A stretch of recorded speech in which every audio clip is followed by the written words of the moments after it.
Welcome to ABC campus. आज हम business law के सब्जेक्ट में आई कैप के स्प्रिंग 2022 के अटेम्प्ट से एक पास्ट एग्जाम का क्वेश्चन डिस्कस कर रहे हैं।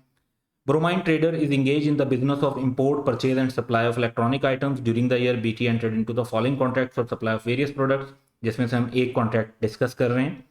BT agree to supply 900 automatic washing machines to osmium limited.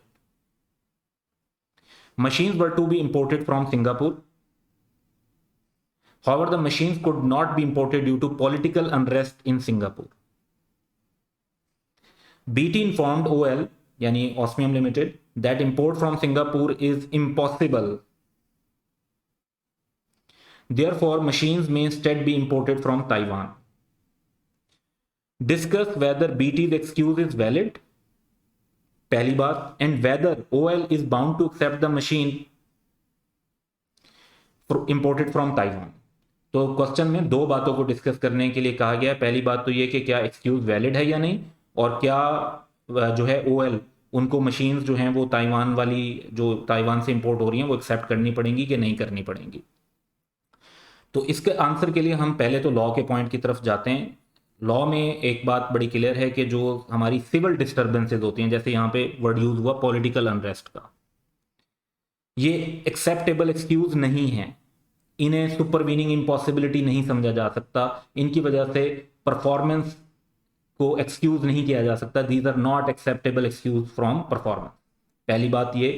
दूसरी बात ये कि ओरिजिनल कॉन्ट्रैक्ट को परफॉर्म नहीं करना होता जहां पर दोनों पार्टीज ने मिलकर एग्रीमेंट के साथ उसकी टर्म्स को आल्टर कर दिया।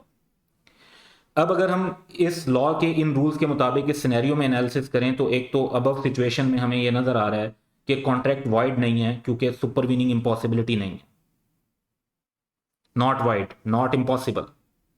तो जो बीटी ने इन्फॉर्म किया कि ये इम्पॉसिबल है, तो लॉ की नज़र में इसको इम्पॉसिबल नहीं समझा जाएगा।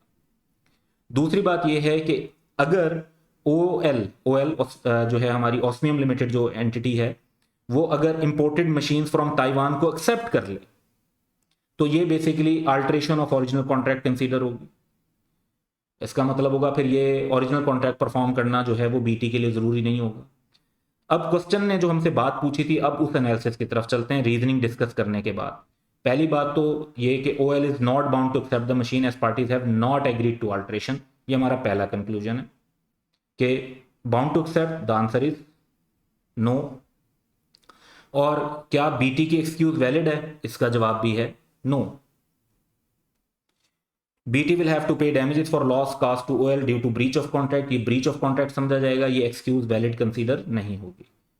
तो ये दो कंक्लूजन के लिए हमें रेलिवेंट लॉ और एनालिसिस को भी डिस्कस करना है। हेडिंग्स लिखना एग्जाम के आंसर में ज़रूरी नहीं है, आप एक हेडिंग्स लिख भी सकते हैं और हेडिंग्स के बगैर भी ये सारे पॉइंट्स और पर्सपेक्टिव एक सिंगल पैराग्राफ के अंदर भी रिफ्लेक्ट कर देते हैं, तो तब भी आपको मार्क्स मिल जाएंगे। That's all for today. Have a good day.